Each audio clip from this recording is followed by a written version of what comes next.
Hi, Bruce. Oh, Thanks for doing this on our merry holidays. my pleasure. Hey, how are you, man? Life is good. I mean, as well as it can be in COVID land. I don't think I've ever been more excited about getting a shot in my life. But, when is that going to happen in your area? that's a good question. I don't really know. We'll find out the hard way because I have a severely compromised immune system. Right. Probably end up getting a shot relatively soon, but we'll see. Okay. Okay. You know your screen that you shared. Did you remove that? I did. Okay. Good. The man's in control, man. And again, I'm sorry for the background. Usually, I'd have like a Bruce Maxwell game in the back, but I'm in decoration, remodeling, whatever you want to call it. So, Bruce, you know, in my youth, I played a lot of games. I started getting interested into games around 12, 13, 14 years old. And the first game I bought was Panzerleader. The second game I bought was Luftwaffe. The third game I bought was NATO, the next war in Europe. And I was like incredibly blown away because there's nukes. And so that scared me like hell. All right. So, yeah. So this right now, what Bruce Maxwell is a designer that, my God, Bruce, how many games have you done? You were very busy in life, making a living. So are you back to war games now? Because the game that I bought, NATO, was 1983. Have you done anything in between 1983, NATO, the Cold War, and your new revised NATO, the Cold War Goes Hot? Only one game. In 1986, I released Air and Armor. And then after that, I went off to Silicon Valley and started a career starting tech companies. I founded my own company and grew it to 450 souls. And that really kept me pretty busy. I spent the next quarter century out in Silicon Valley helping other people also start their own companies, and only came back to war games about 3 years ago when I got a call from Bill Thomas of Compass Games asking if he could republish NATO. So you just got a call out of the blue like that. Boom, hi, I'm Bill Thomas. And I bet you must have said, who? Well, the irony is no, I didn't actually, because I had been trying to chase him because I wanted to see if I could republish Air and Armor. So we made a deal. We're republishing both of them. But literally, we talked for the first 15 minutes at cross purposes because I was talking about Air and Armor and he was talking about NATO. And we didn't realize that each of us was trying to contact the other about a different game. It was hilarious. So I spoke to Bruce for a good, Bruce, we had a good hour conversation, hour and a half conversation, which was delightful, by the way. It was a great time. And you said that you didn't particularly like NATO, the first one.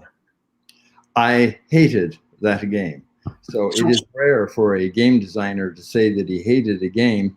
And this game was published in an era where a successful game sold 5,000 copies.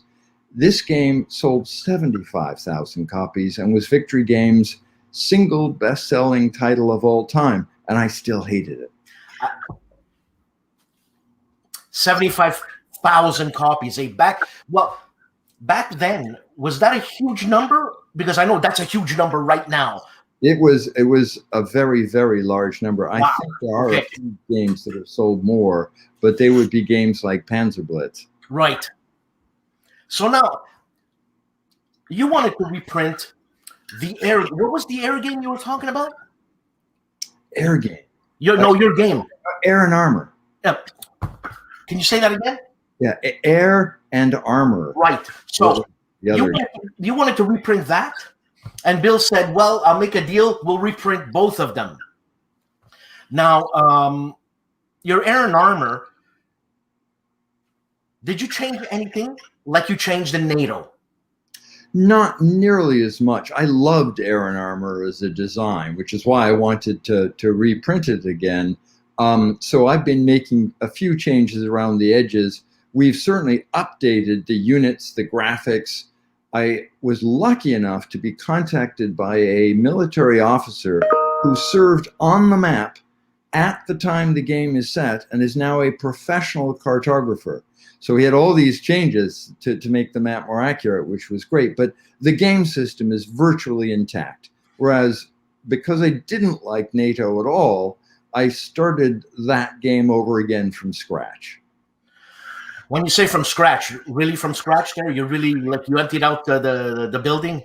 Well, the map is very similar to the original map. It's been updated based on new satellite imagery, but there wasn't a lot that was wrong. It was based on US military maps, and so it was pretty accurate. And the movement system is largely intact with one crucial difference, but the game system itself, how units move, how they fight, completely different, and I think much more realistic. The original NATO essentially had kind of a Napoleon War combat system that encouraged players to set up their units 3 hexes apart so that the intervening 2 hexes were covered by the rigid ZOCs. And so in order to break through those 2 hexes, each hex is 15 miles, so that 2 hex gap between stacks was 30 miles of open plain.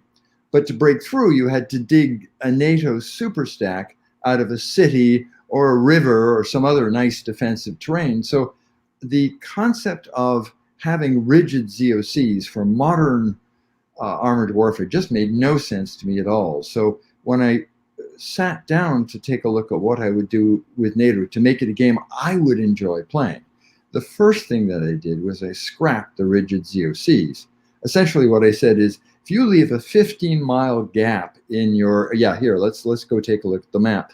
If you leave a 15-mile gap in your line, you're going to expect the other guy to go right through it. Of course. And so the challenge then is that I made ZOCs extremely porous, easy to move through. Therefore, you have to defend every hex. But NATO doesn't have enough units to defend every hex. And so what that meant was NATO had to be broken down from the divisions that I had in the original game down to brigades. And so here is the map. All right. So can you see that? Hold on, let me put it up. Splat. There you go. And by the way, are you a grognard? You consider yourself a grognard? I do. Okay. I love that word. Grognard, eh? Yeah, well, we have this fine gentleman here, Stigler, a friend of mine.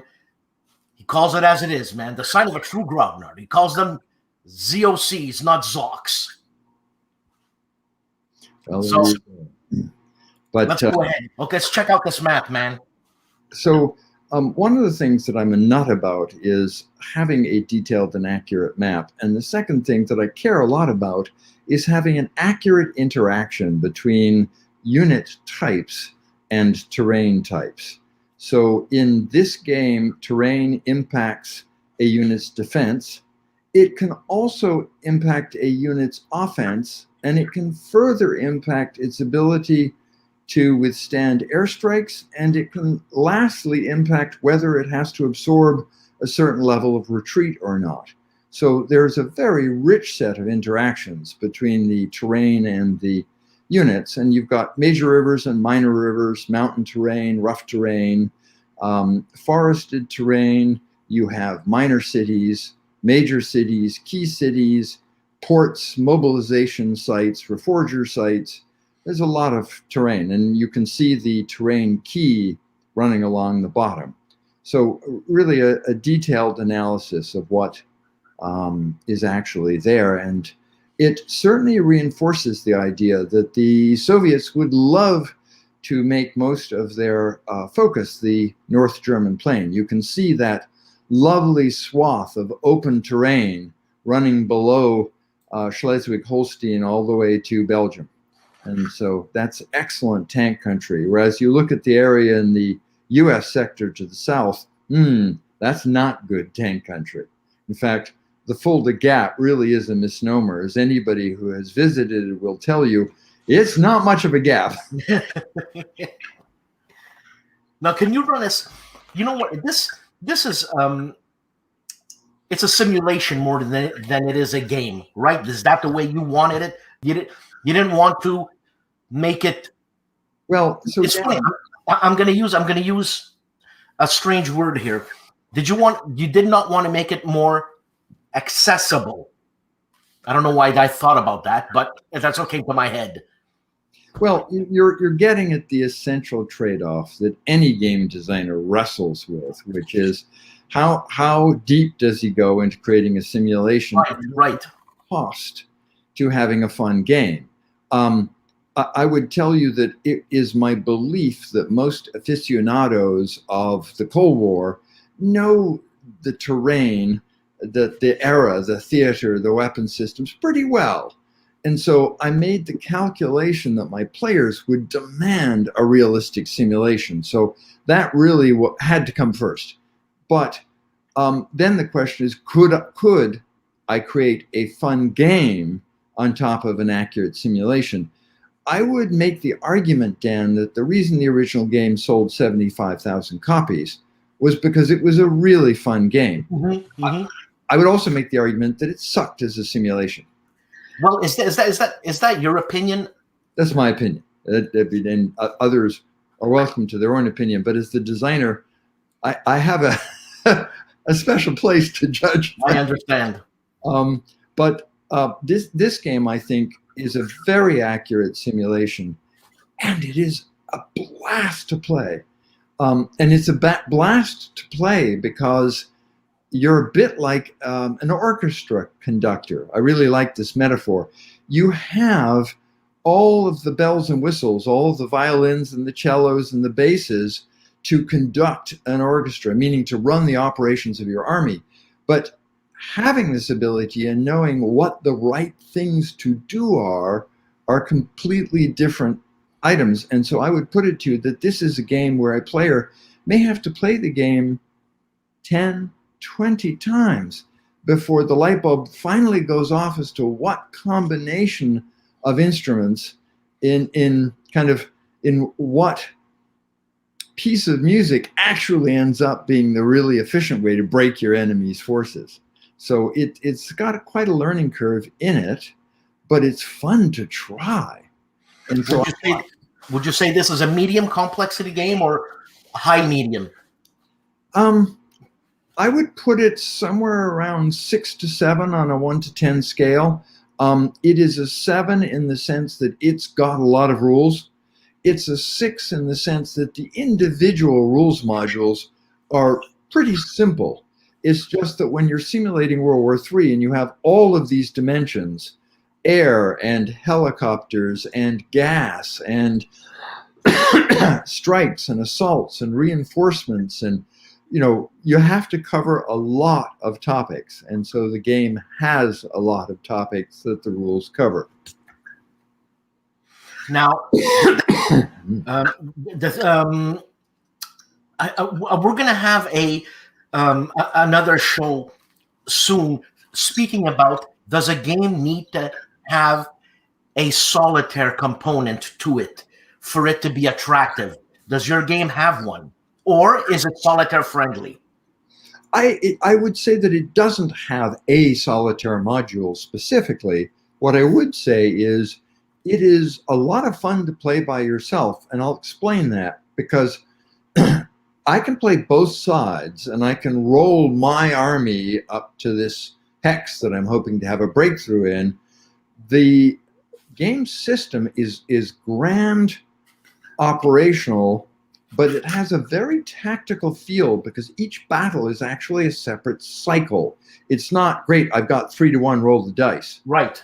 It is a cycle of strikes, followed by enemy reaction, followed by friendly reinforcement, followed ultimately by the final die roll. But I can play myself, roll my army up to its intended target, and I have no idea what's going to happen. Meaning, you know, there is a dynamic tension playing myself that wouldn't exist if I knew exactly what was going to happen when I moved that force up to make that attack. So a player can play himself wondering what's going to happen. Now, do you have any more pictures of units of the chits, what they look like? I do. So let me share that. Yes, please. And you don't have any pictures of the old game, right? Where we could compare. I mean, I have it here, but we're not going to see anything. I do. So bear with me. Let me go find that. I will open up the old game. Let's see. Here we go. And what part of the world do you live in again? Oh, I live in Winston-Salem, North Carolina. Isn't it like very haunted, the place you live in? It was built in 1929, and it's funny because my partner and I do believe that the house is haunted. No way. I don't necessarily believe in that stuff, but I would tell you that I remarked to her once that I always felt creepy in a particular room, and she said, "Oh my God, I've always had the same sense." So who knows? Unfortunately, it looks like it's not going to happen. Yeah, I don't. It looks like I actually got rid of the old. That's okay, man. Graphic of the counters that I had, so I'm sorry about that. I can share the new. Let's go. Let's see these things. Which I would argue is in fact a considerable improvement over the original units. Is there a lot more information on the counter? Not particularly. I just think that the counters were done very cleanly. So hang on a second. But retro, deliberately retro. Okay, that's cool. So let me find the. And Bruce, is this game like ready to go, or you have to still work on it? No, the game has been released. Look at that. Okay. Okay, so I see where I'm going off the road. All right, so here we go. And we're now going to select this. So if people want to buy this game, it's available right now on Compass? Well, it's going to be available. It's available on pre-order now. They should be shipping in the first or second week of March. Okay. So now, do you see that? Yes. Okay, so this is one of the counter sheets. On the left, you've got the Soviets, and they are organized by front. So the little colored stripes that you're seeing at the top of each of those units represents the front that it is part of. And the Soviets organized themselves into the Southeast German front, the Northeast German front, the Czech front, and the Polish front. And then behind that, they have three additional fronts. One are in the Baltic states, one front is in Belarusia, and the final front is in the Carpathian military district. So in some scenarios, you can be deploying as much as 7 fronts. And then you've got the US units over on the right side. The game is set in, it's got 3 scenarios, which we can talk about, but each scenario can be played in 1983 when NATO was relatively weak, or in 1988 when NATO was getting really very strong because the Reagan-era rearmament programs were all hitting, and we were deploying a whole new generation of weapon systems. Okay, so some units are not available in 83 as they will be available in 88. Is that right? Correct. So what you're looking at here on the US side, you see some units that are just plain green. There are other units there that have an orange stripe through their combat values. Those only appear in the 88 scenario. Okay. And then on another counter sheet, you would see another set of US units with a gray stripe through them that would only appear in the 83 scenario. Okay, and all those stripes where the units go, that's just for setup purposes. Is that Correct. right? Correct. It just makes it very easy to Okay. set up. If you're doing 83, you set up all the plain green units and all the gray stripe units. And if you're doing 88, you set up all the plain green units. Those are the units that don't change between scenarios. And then you set up all the orange stripe. The Soviets changed very little in this time. They were barely able to maintain what they had, whereas we were substantially upgunning our units with Apaches and M1s and Bradleys and multiple launch rocket systems and all the other goodies that we had coming out of the Reagan administration. So, I mean, a hypothetical question here. If there would have been a war in 88 with this scenario, you think the NATO would have kicked Warsaw Pact's ass? Yes, I do. Really? Well, so Dan, this gets to a very interesting subject because I was weaned in the Cold War, and I'm 62 now, so I mean, I was very much a child of the Cold War, but I was weaned on the story that by day 3 of any Soviet attack, we would be reaching for the nuclear button. It turns out that at least by 88, that was absolutely not true. So the U.S. Army was always in the business, quite reasonably, of trying to extract the largest budget it could out of Congress. And so it stacked the deck by making the argument that if 95 Soviet divisions showed up, we only had 30, we were outnumbered 3-1, we'd get walked all over. There was just this tiny little artifact they left out, that 60 of those divisions were Soviet Category 3 divisions, manned by a skeleton of about 1,500 troops, and in absolutely no regard were those divisions ready for combat anytime soon. So let's just take a look at U.S. experience during Desert Storm.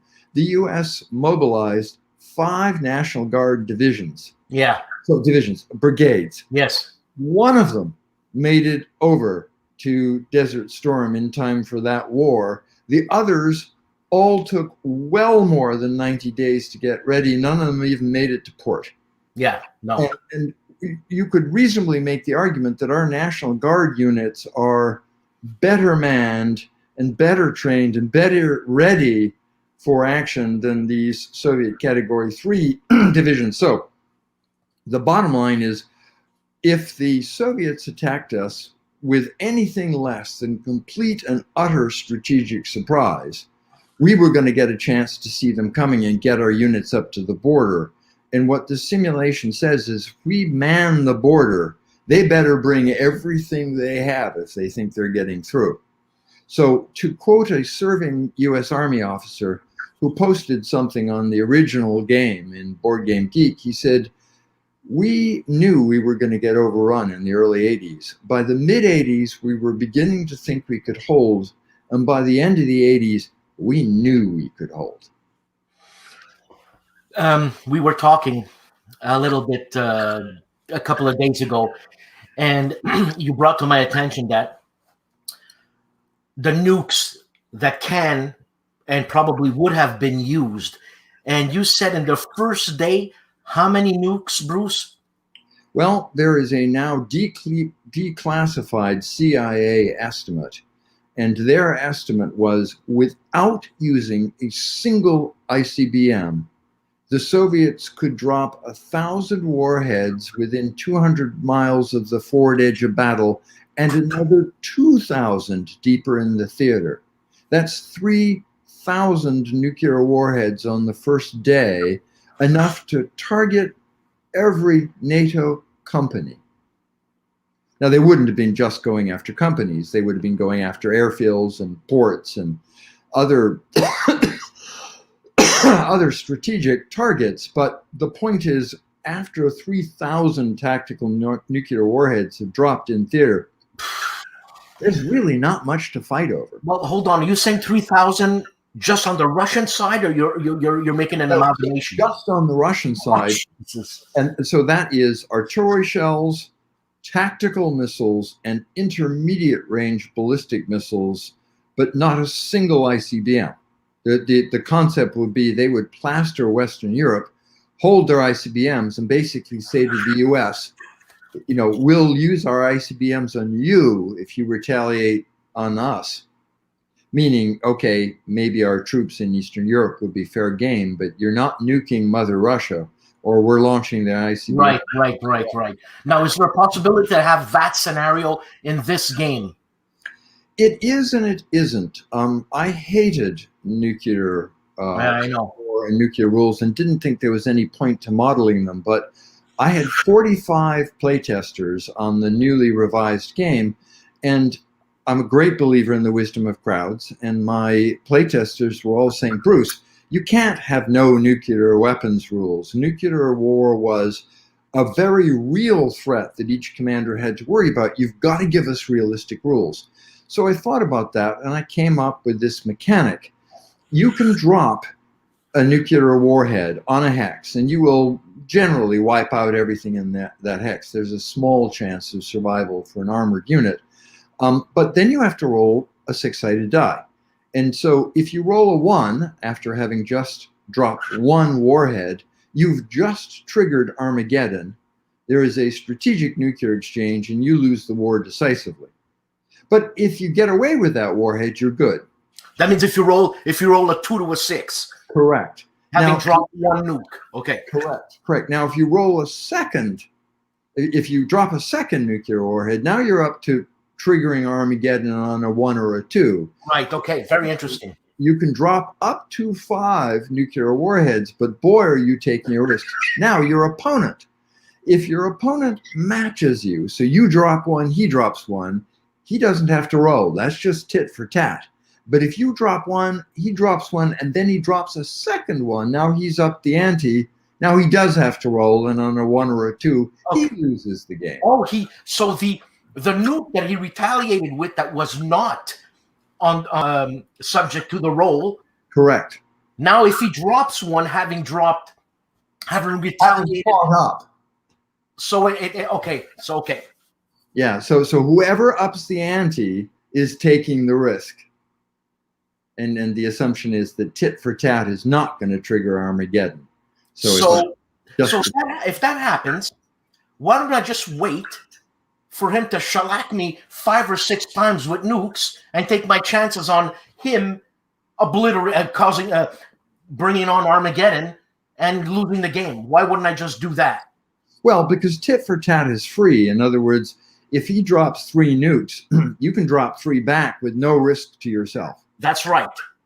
But so there's no reason really not to retaliate. That's true. It's only upping the ante that takes the risk, which would be the way it would probably work in the real world. Tit for tat was a pretty well understood principle between the great powers. But any use of nukes risks triggering a strategic nuclear exchange. So basically what usually happens is that neither side use nukes until. So each side has the ability to win the game by victory points, and that looks like a set of victory conditions that revolve around how many cities you have taken. But each player also has decisive victory conditions. If the Soviets get a unit across the Rhine, and it's still there at the start of the next turn, he wins the game decisively. Yeah. So the Rhine is kind of the trip line. If NATO takes and holds 3 pact cities, he wins the game decisively, because obviously losing cities is not the game that the Warsaw Pact is supposed to be playing. It's taking cities. Right. When a player is faced with losing the game decisively, then there's really no reason not to risk nuclear weapons. So what usually happens is the Soviets cross the Rhine. And at that point, NATO is saying to himself, boy, I've lost the game here. I'm just going to nuke the bridgehead. Right. Nuke 'em. And take the risk, which, if you talk to the French, was very much their plan. If the Soviets crossed the Rhine, they were going to nuke them. But at any rate, that's how the nuclear warfare. Now, when you drop a nuke, does it affect terrain? Yes, you have a permanent nuclear marker in that hex, and there's a whole series of effects on it. But it's not a very healthy place to hang out. No. And does it affect supply if it's a train line, if it's a railroad? You know, I thought about that, and in the end decided that it would not affect supply. Okay. Only because eventually people would be able to bulldoze a road through. It would be enough to get a little fuel and ammo through. Okay. All right. Is that, go on, Bruce.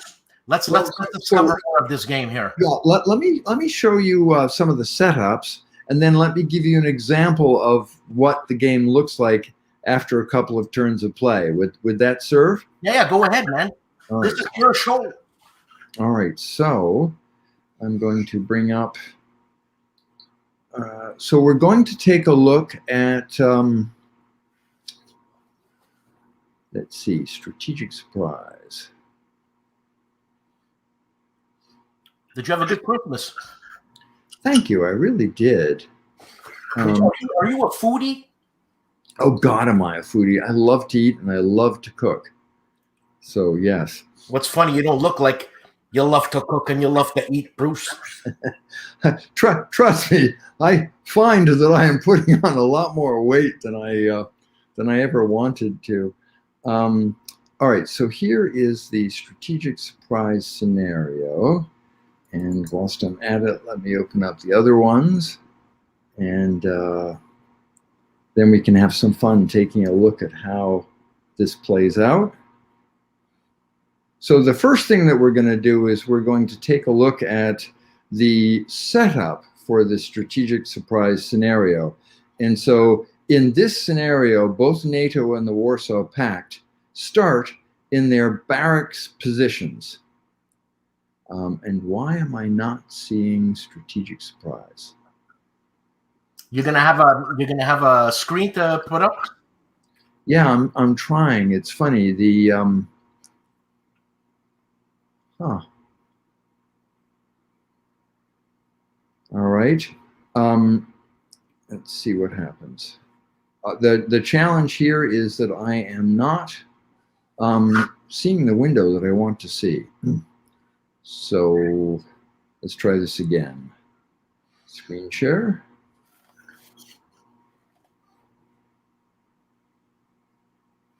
Now, Bruce, now that you're back into war games, are we going to expect more war games from you in the future? Oh, absolutely. I'm very much looking forward to doing a series of war games. Now, your preferred theater of operation is? I'm very much a NATO Warsaw Pact aficionado and World War II. I love World War II. So Okay.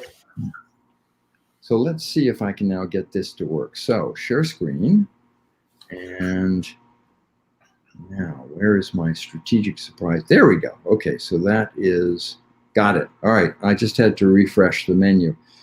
All right, here, I'm hoping that we are looking at the strategic surprise scenario, and we are. Okay, so this is the map as it starts at the beginning of the strategic surprise scenario. And as you can see, there are units everywhere. Yeah.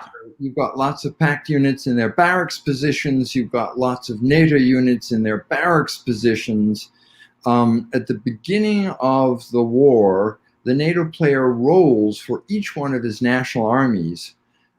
So what happens is the Soviets concentrate at the border, and then NATO does its movement to the border rolls. And so each army is trying to get up to the border as fast as it can, but each one of them, in effect, is mobilizing when given permission by its political masters over the course of that day. Some are mobilizing at 6 in the morning. Some aren't actually getting rolling until 2 in the afternoon. And so they arrive at the border in a scattered and ragged fashion. So I might roll a 6 for the West German army, and it rolls up to the border. Meanwhile, the US rolls a 1, and the West Germans are hanging out at the border, and the corps that's supposed to be the left and the corps that's supposed to be the right isn't there. So it's chaos in that first day.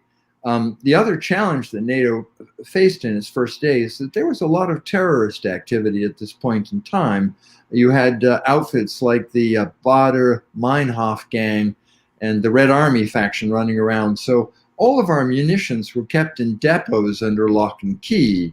So when a unit mobilized, it went to its local dispersal position, and it was able to draw a basic load of, tank rounds. But once it went up to the border and shot that basic load off, its supply trucks were trying to beat their way through a crowd of refugees and air attacks, get to that depot, hack the padlock off, pull the ammo out, and then fight their way through airstrikes, refugees, and down bridges to their units up on the frontier. Those units on their first day would have been running out of ammo like crazy, and the game does show that. Man, it sounds like a summer blockbuster. Well, so it's a pretty chaotic situation for NATO in those opening hours. Every game turn in this game is a day. By the third turn, NATO has kind of got his act together, and its supply situation is working perfectly. But it's quite a bit of fun. The key behind this game is that I emphasize the offense over the defense. And so in your traditional Mother's NATO game, the NATO player sits on the defensive, and he relies on the CRT to provide enough attrition on these attacking Soviet units to wear them down. That's not what happens in this game. If NATO is not counterattacking relentlessly, he will lose. The second thing is that everybody knows that air power is absolutely critical in modern warfare, and this game really rewards a player who uses his air power offensively to pave the way for those counterattacks. And so this is a game where you tear a great hole out of me, and I'm going to come right back at you with another roundhouse swing, and I'm going to tear a great hole out of you. On top of which, because the ZOCs are so porous, and especially in the strategic surprise scenario, you don't have enough units to cover every hex. Each side is maneuvering into the other guy's rear. And so you're in this position where you're asking yourself, who is in whose rear? And it's almost a situation in which the first guy to blink loses. So it creates a situation of swirling tank battles where the guy who holds his nerve is the guy who wins. But it's a pretty wild game in the sense that it really has the cut and thrust of modern warfare. So let's take a look at what happens when that's all over. So I'm going to put up a game turn. The game is played for the first fortnight of the war, the first 14 days. What I will tell you is that the game is usually over sometime around game turn 7 to 9, because one side or the other has run out of an army. The losses are that high. So let me stop sharing, and we'll go take a look at that situation. Now, Bruce, you were talking about, if I'm not mistaken, the CRT is based on steps in your game. Is that right? Yes, the CRT shows the number of steps that the attacker and the defender loses. Your NATO divisions are composed of 3 one-step brigades. Your Soviet divisions are composed of 2-step units. So there is a step loss function. The attacker can lose at most 1 step in an attack. The defender can lose as many as 2 steps in an attack. So the situation that we're looking at, see, can you see my screen? Oh, sorry. I was listening. All right, no worries. This is the situation. Do we have any ability to zoom? Let's see. I don't know. If I do this, does it zoom? No, it's not zooming. I wonder if it zooms if I. All right, so let me try something. Even if I go on just the screen itself, it stays as is.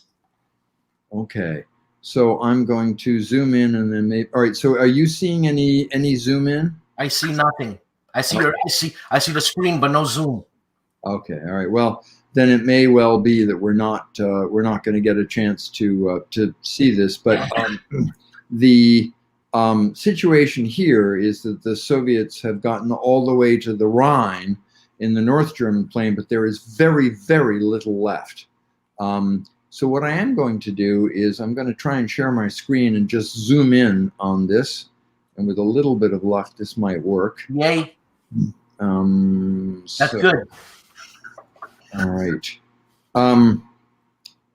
So, oh, you are seeing it. Okay, good. Yes. So Yes. it did zoom in. So here is the Rhine. And as you can see, the red and yellow units are just incredibly few and far between. They've gotten to the Rhine. There's almost nothing that NATO has left, but there's almost nothing the Soviets have left either. Well, like, it seems that NATO is overpowering them right now. Well, in the south, NATO is held fairly well, but the fact that the Soviets got literally adjacent to the Rhine says that the situation is pretty difficult. And what you are seeing here, those purple units, are the Polish front coming up. Now, this is game turn 13, so they're really not going to have enough time to do anything. But as you can see, NATO has just held the Soviets on the right side of the Rhine, if you will. So this one went down to the wire. But all of these, you know, there were a lot of divisions that are not here. Let's take a look. What's that marker north of Essen? It looks like 3 dots. That is a chemical strike. That's what I okay. So all right then. Strike marker. And so that's the pink one is non-persistent. You will see a persistent one, this bright red, in the Hessian Massif, just south of the east of Dortmund, right? Yep, exactly. Yeah. So those are chemical strikes. The chemical rules are very much in the Warsaw Pact favor, but if you employ them, of course, world opinion runs sharply against you, and so you lose a victory point to turn, and you have to make it up through the extra progress you make for using chemical weapons. So it actually proves to be pretty balanced.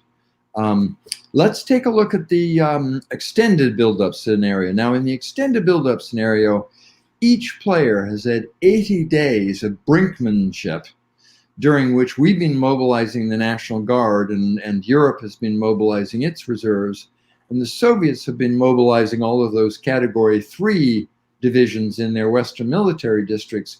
And so this looks at the situation when the Soviets have gotten their last Category 3 division up to the front, and our National Guard's units are just beginning to filter in through the ports.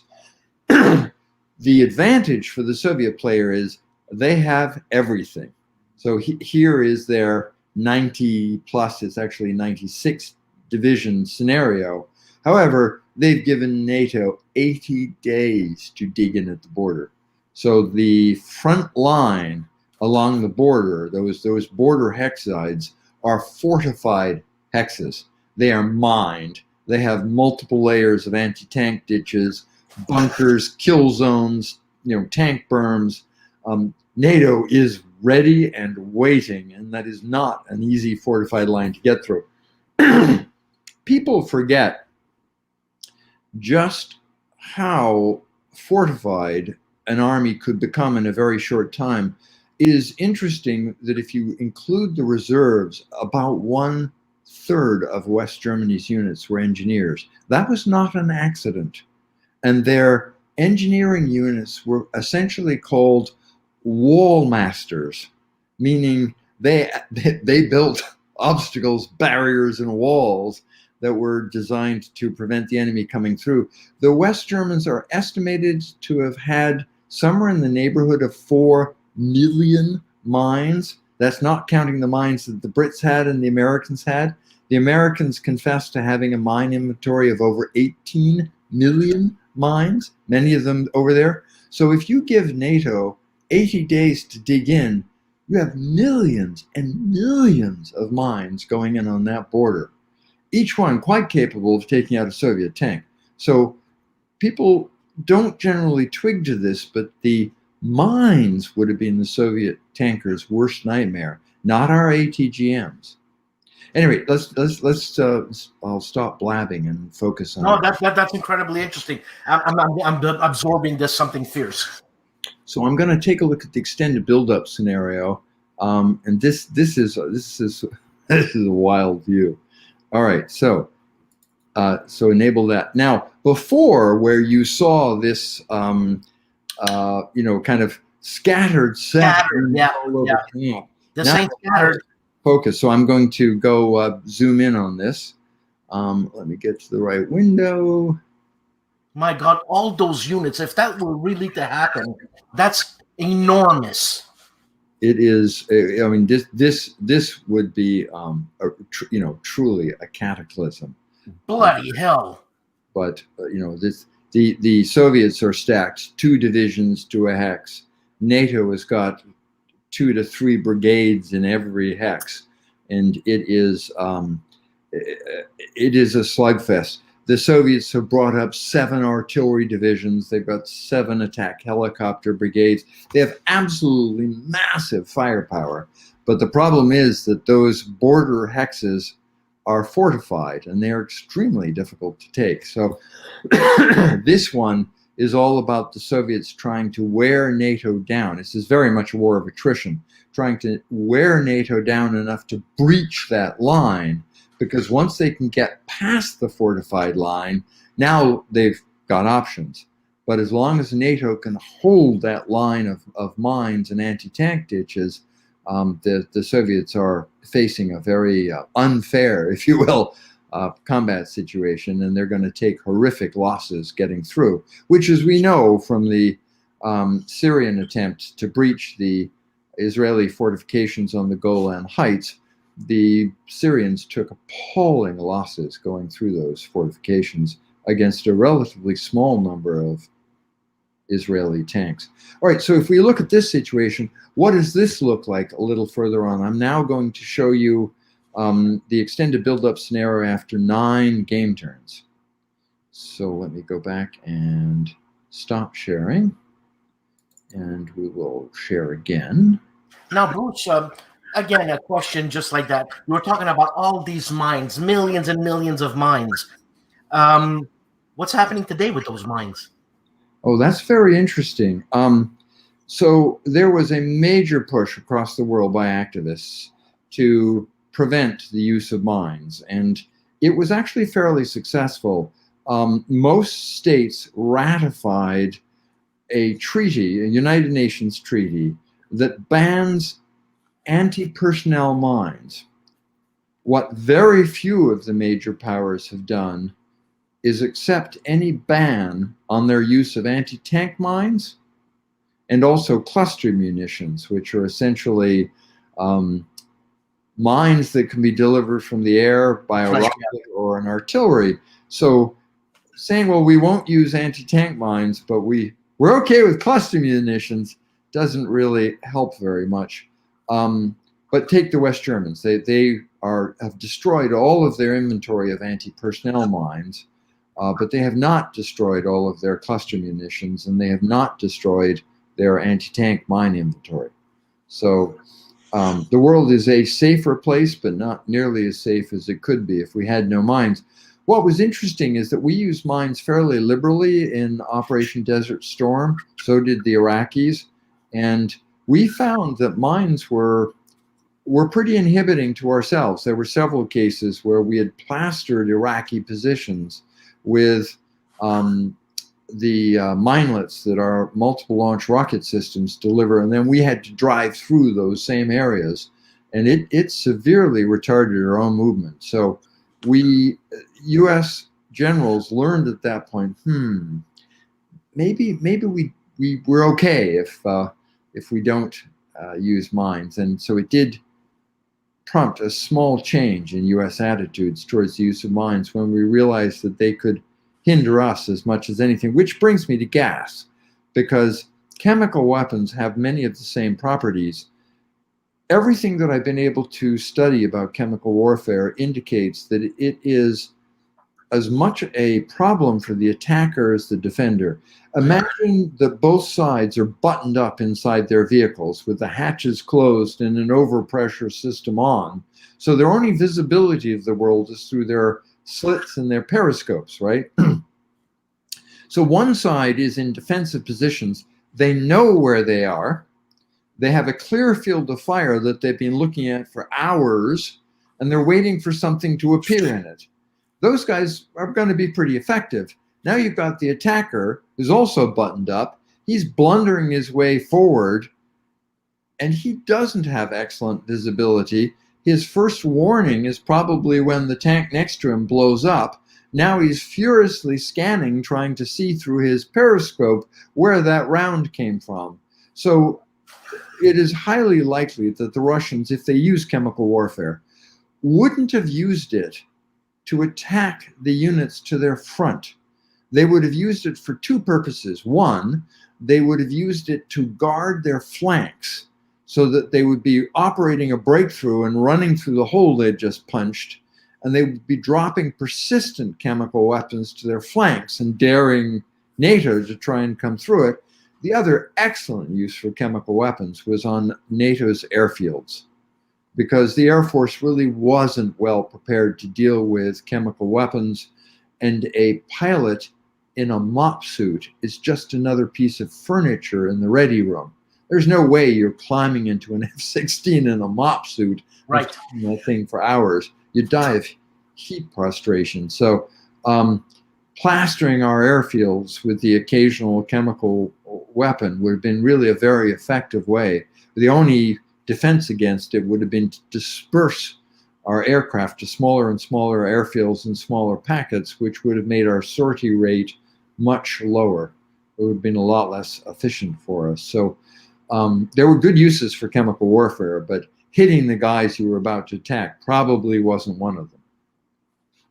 Now I'm looking, it's funny, I'm looking at the screen here, and just above Hanover, there's a serious buildup of Russians' tank units there, man.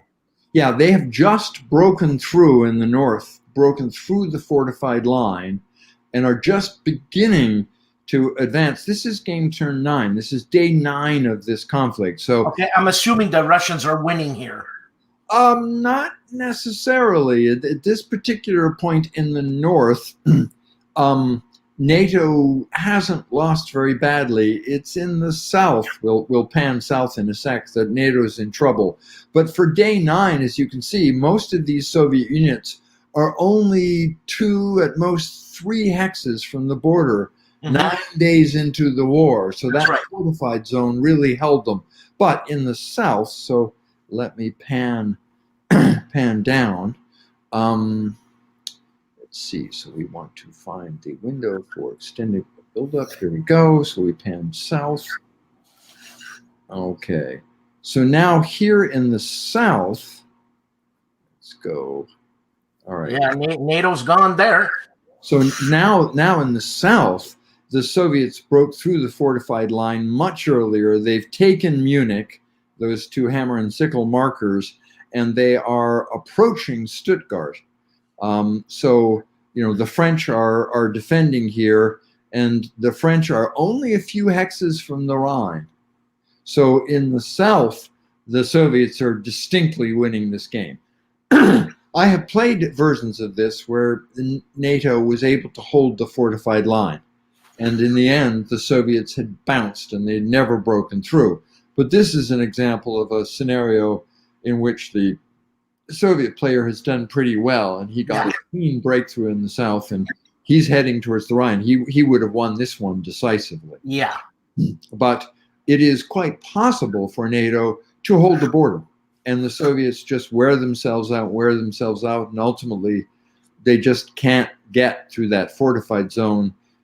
You know, they may have eventually blasted their way through, but they don't have much of an army to exploit the results. Bruce, we have a question from Stigler here. Are these photos from playtesting or Vassal screens? Or both. They are shots from Vassal screens of playtest sessions. Okay. So yes, there is a fully built out Vassal module for the game, and we are looking at it. So let me go through the basic concept of the battle cycle, because that's one thing that makes this game rather interesting. A traditional game, you roll your units up to a target that you want to attack, you calculate that you have a 3-to-1 attack, you roll the die, we're done here. But that's not how this game works. So given that I made NATO defend every single hex, NATO is going to have a thin line of brigades. So that allows the Soviets to concentrate of 4 to 6 divisions, because they can stack 2 per hex, and you'll be attacking that the defending hex from 2 or 3 hexes, so you can get 4 to 6 divisions into that combat. So that is that's a lot of combat power coming in on 1 or 2 brigades that are just sitting in that hex. But the first thing that happens is that the Soviet player is going to send in his airstrikes, and he's going to try and weaken the NATO units in the hex that he's about to attack. After that, he's going to send in maybe a chemical strike, although that's going to affect him as well.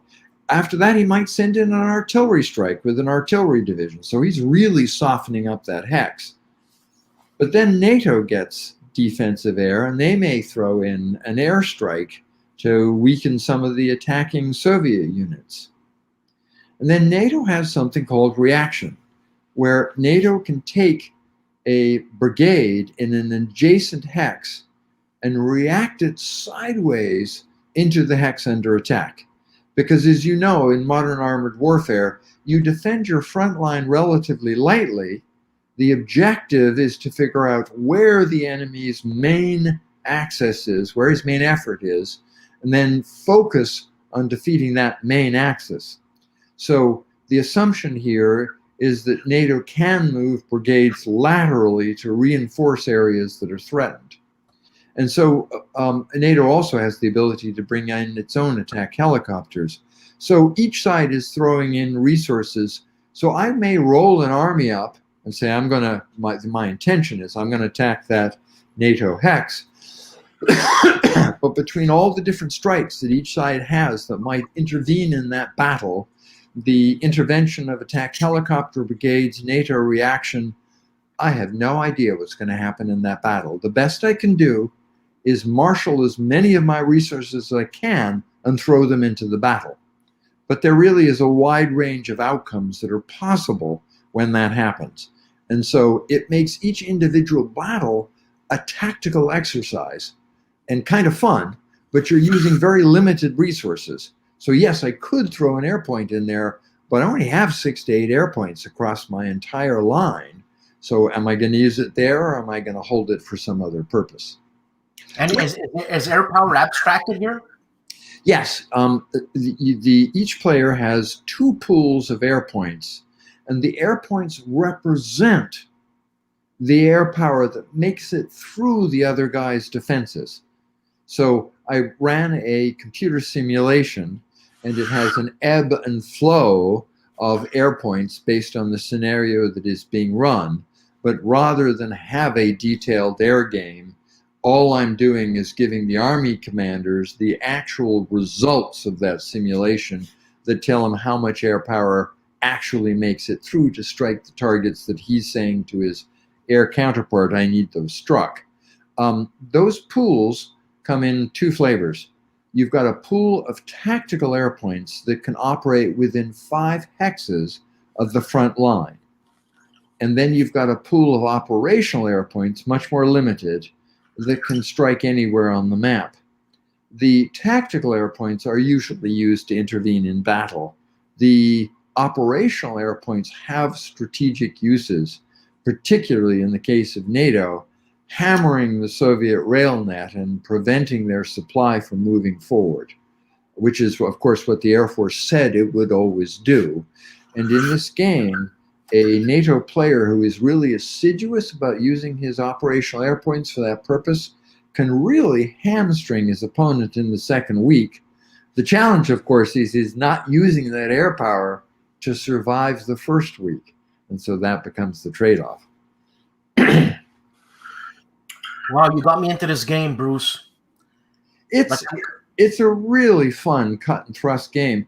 And what I particularly like about it is, one, it has the feel of modern armored warfare with these swirling tank battles with each player in the other player's rear. And by the way, position matters. So if you have surrounded an enemy unit with your ZOCs, but it's still adjacent to another friendly unit, it is flanked. And so there's a column shift for that. If you've completely surrounded with ZOCs and it's not adjacent to any units, then you get a concentric attack and you get 2 column shifts for that. Right. Each player is trying to get to the other guy's flank. And you can do that by maneuvering through the enemy's open ZOCs and and creating it that way, or you can do it by advance after combat. So my first attack is designed to push this defending force back so I can get into that hex to flank where my second attack is going. And each side has copious air mobile units, and they can drop in the enemy rear and create a flank or a concentric attack. So it's an incredibly mobile game in which each side is attacking, then counterattacking, then counterattacking. It's never a dull moment. And it's certainly not a sit back and attrite the enemy. No, it's very tense, and it's got this tactical feel to it, man. It does have a tactical feel to it. But to return to the air for a second, I did experiment with having a real detailed air game. Right. One of my promises to players are that you can play this game in a single sitting. Now, in the original game, that was about 6 hours.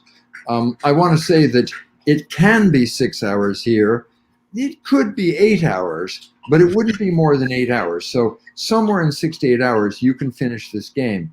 I ended up going back to the system of air points rather than having a real air game because I just couldn't get that single sitting if I included air units and an air process. So I've made a trade-off here that I want the game to be playable in a single sitting. Now, Bruce, we're coming close to the end of the show, and we checked out your new game NATO from Compass Games, but I want to know what's inside Bruce Maxwell's head in the future. What's the closest thing that we have coming out from Bruce Maxwell in the future? Well, that would be Air and Armor. Air and Armor was a hobby of mine for 8 years before it ever saw the light of day as a published game. It is my single favorite game in all the world. Let's go to the basic premise.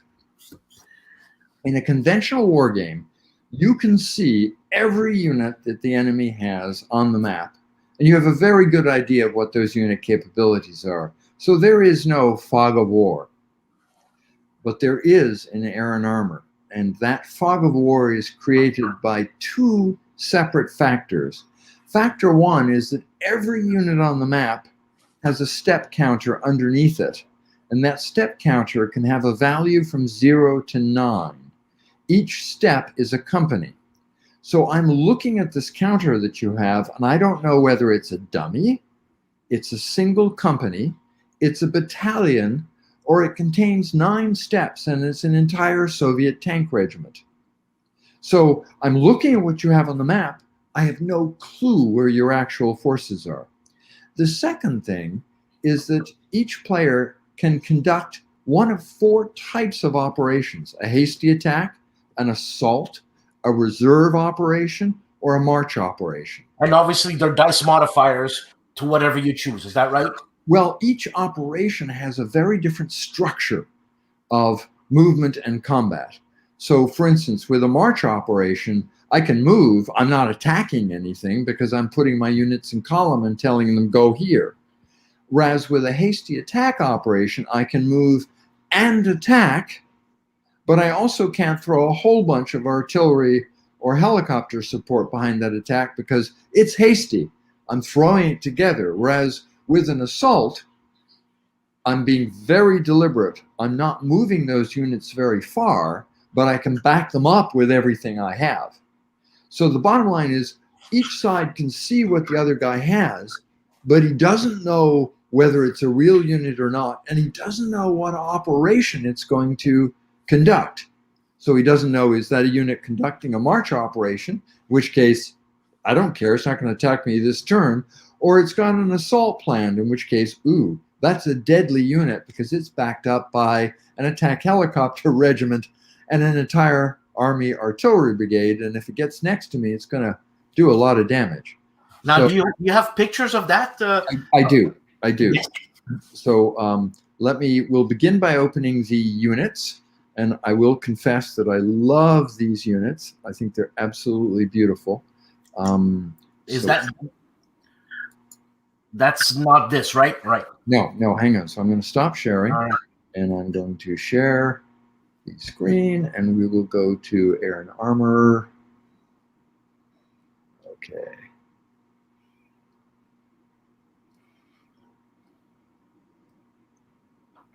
Here it is. All right. So, can you see that? Yeah. So you can see the air units over here. Yep. And you can see the armor units over here. This is Bruce Yerian artwork. Yep. And I think it's absolutely beautiful. We're looking at U.S. units on the right, West German Leopard 1s, Leopard 2s, and Martyrs on the left. The game features the U.S. 3rd Infantry Division. It features the West German 12th Panzer Division, the West German 26th Luftland Air Mobile Brigade, and here you can see the Canadian 4th Mechanized Brigade Group. And it's got lots of air units and helicopter units. You've got minefields and gas. Military bridges. Here are some of the Soviet units. You've got T-64s and T-80s and rocket-propelled launchers. I particularly love these counters here. This is a fired marker that you put in your artillery. You have minefields and dummy minefields and maneuver jamming. Here you see the markers for the different kinds of operations that you can execute.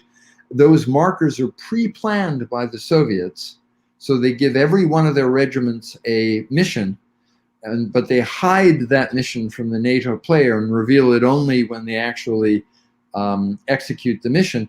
But the key is that the NATO player is executing his missions immediately. The Russians had to pre-plan their mission, and so by the time a given division gets to execute its operations, the question is, were the operations that the Soviets planned the ones that he really needs now? That becomes one of NATO's greatest advantages because our command and control system was much more flexible. The Soviets are, let me show the TONE because that's actually in some ways a better way of taking a look at this game. When's this one coming out, Bruce? So this one is probably coming out in the third quarter of the year. Okay. So let's see if we go to here. We go to Air and Armor. And here we go. All right. So I do want to show this because I think that this gives you a very good idea of the game. So I'm going to stop sharing the counter sheet, and then we will share the Air and Armor TONE. And all I have to, here it is. Let's pick it out. Okay. So, all right. Can you see that? Yes. All right. So here we're looking at the U.S. 3rd Infantry Division. So you've got the 3rd Infantry Division base with the headquarters, the Engineer Battalion, and the Artillery Battalions.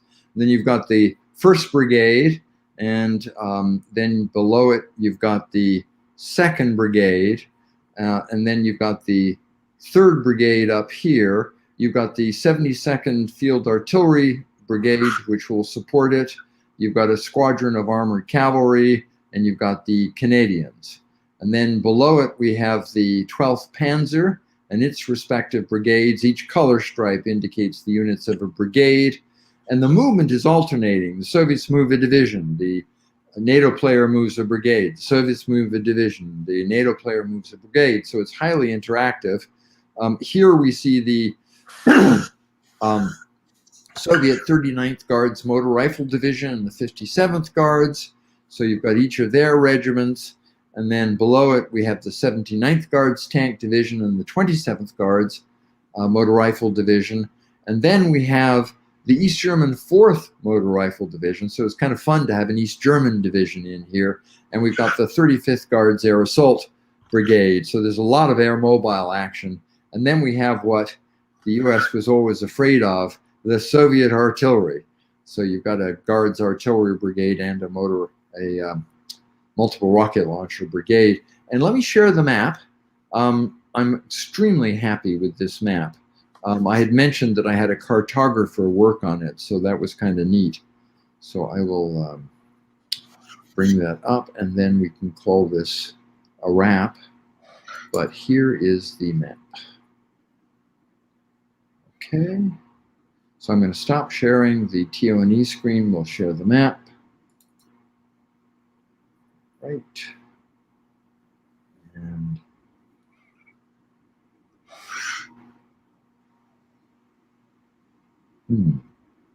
there it is. Okay. All right. That should be available to share. Can you see that? Yeah. Okay. So I'm going to zoom in a little bit. So if we go take a look, there are 2 major cities on the map. There is the city of Schweinfurt, which is very close to the border. So there's Schweinfurt. I'm going up to, Schweinfurt is just right down the lower right part of the screen. And up here in the upper left part of the screen, you're seeing the borderline for the Deutsche Democratic Republic. So that was a very accessible city for the Soviets. And then further to the rear, you have the city of Würzburg. This game was originally inspired by the Modern Battles quad that SPI put out. One of the games in that quad was called Würzburg. And it literally used the Napoleon at Waterloo system with rigid locking ZOCs and the requirement that every unit that was adjacent to an enemy unit had to attack it. It was the antithesis of modern mobile warfare. And I said to myself, God, I think I can do better than that. So I set about doing it. It was actually my first war game design. Lord knows it's evolved a long way in the 4 decades since. But I do enjoy this game. And I will tell you that I got a call from a US Army officer 2 decades after I'd last played this game. I was off in Silicon Valley, not even thinking about war games. And this guy calls me up and he says, "Is this Bruce Maxwell?" And I say, "Yeah." He said, "Is this the Bruce Maxwell who designed Air and Armor?" And I said, "Oh my God, yeah, I did. That was a long time ago." He said, "Do you know that there is still a cadre of ex-US Army officers? We get together all over the world and play this game because we all agree it was far and away the most realistic game of its era. And we really live our glory days." So he was working for BMW at the time over in Germany, but he said, "I've got a club in Chicago. Would you like to join me? We'll drink some whiskey and play Air and Armor." And thus it was. It was great fun. But great praise. So this should be coming out in the third quarter. And in fact, it's just starting playtesting right now. So if any of your audience is interested in playtesting, please contact me. My name is Bruce Maxwell, and my email address is incredibly easy. It's bruce@brucemaxwell.com. So there you go. Do you have a picture of what the cover box might look like? The cover? Yes. Show it, please. I do. So let's see, Iron Armor cover. So that would be box. All right, here it is. Bruce, what do you make about this this comment here? Dan makes a living interviewing people. Well, I don't make a living interviewing people, Matt, but let me tell you something. I'm having a good time. With an average IQ higher than my average bowling score, is that good or bad? That depends on how good a bowler you are. You know, Matt, but I don't know whether I like you or find you out. But anyways.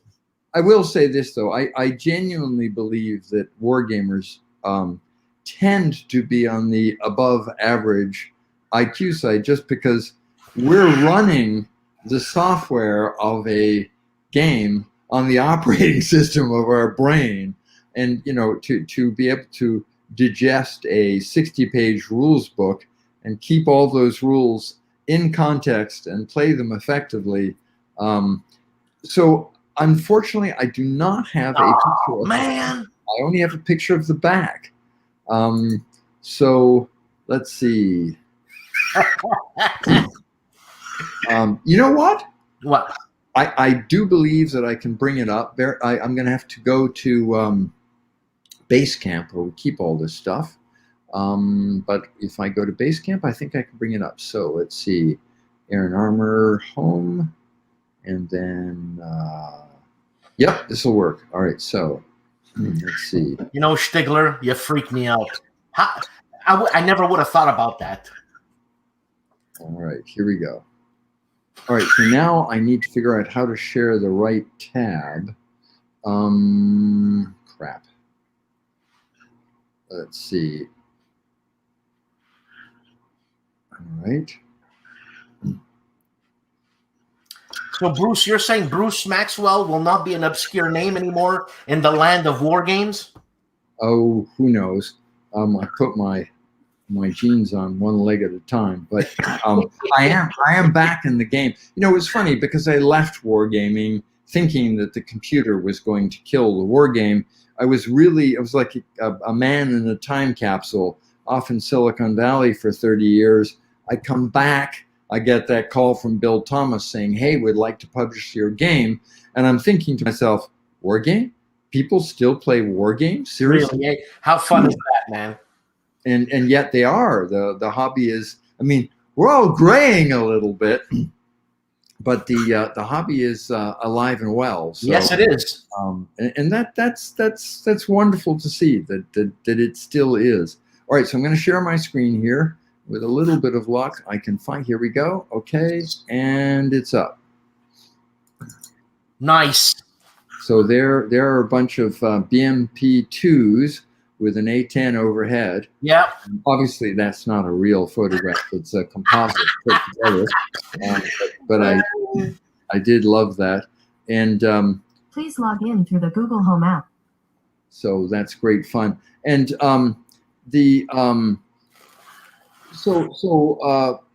Compass Games likes having a tagline, you know, just a little cute saying that they put on the back of every box.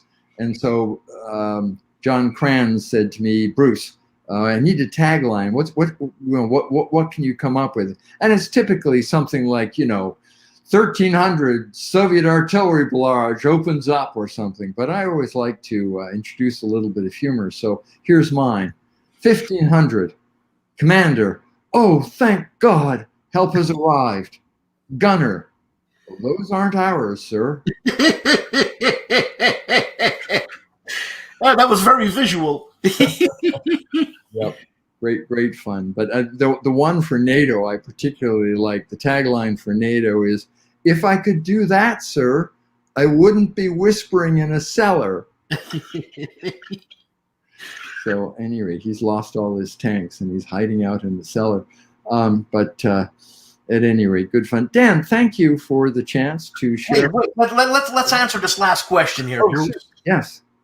Bruce, can you talk about what game series you're interested in pursuing? I know you mentioned British something BBO. Yeah, British Army of the Rhine. Right. What other games or series can you discuss? Oh, okay. I can discuss a bunch. So let's begin with NATO. the NATO game system was designed for NATO. It wasn't designed with the idea that there would be any other game involved.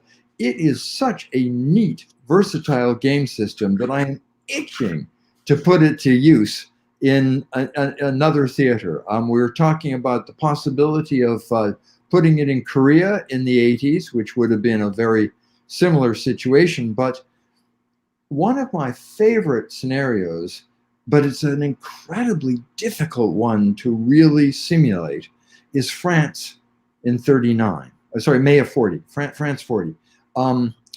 The situation is one in which the Germans were playing a different form of warfare. They were practicing a different form of warfare than the British or the French.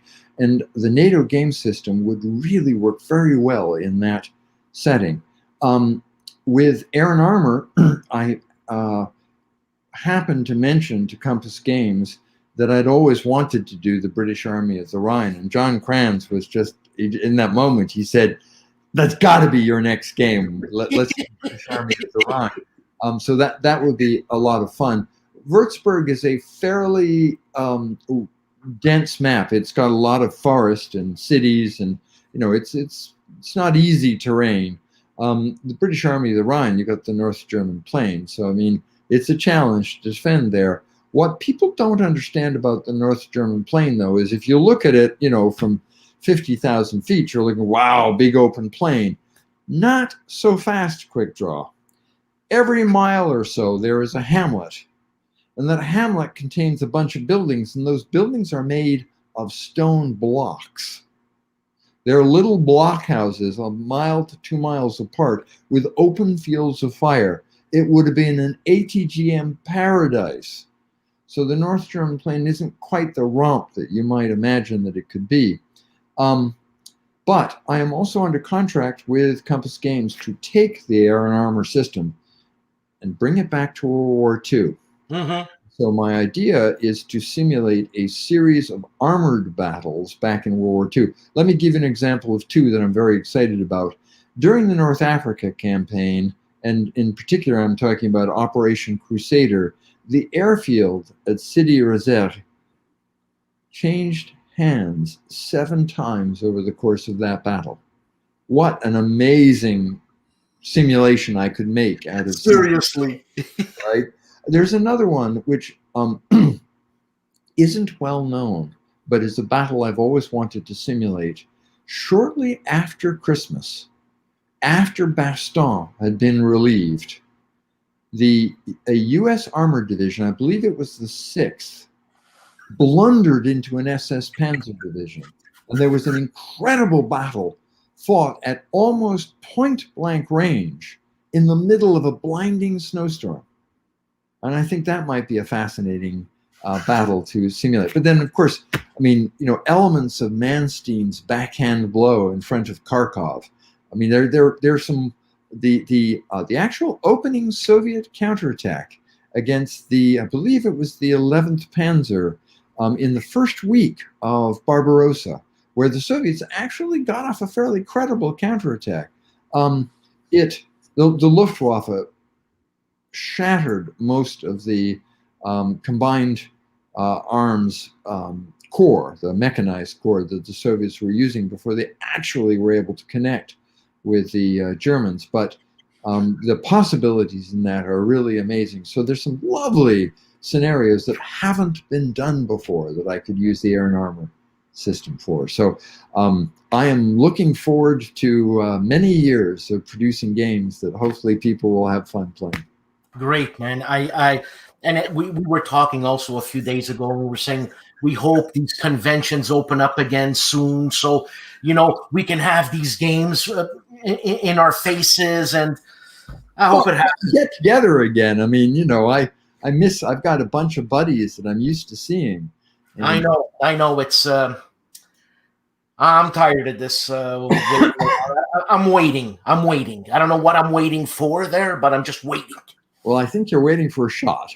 For God's sake, man. I know. I'll take a shot in the head at this point, man. Seriously.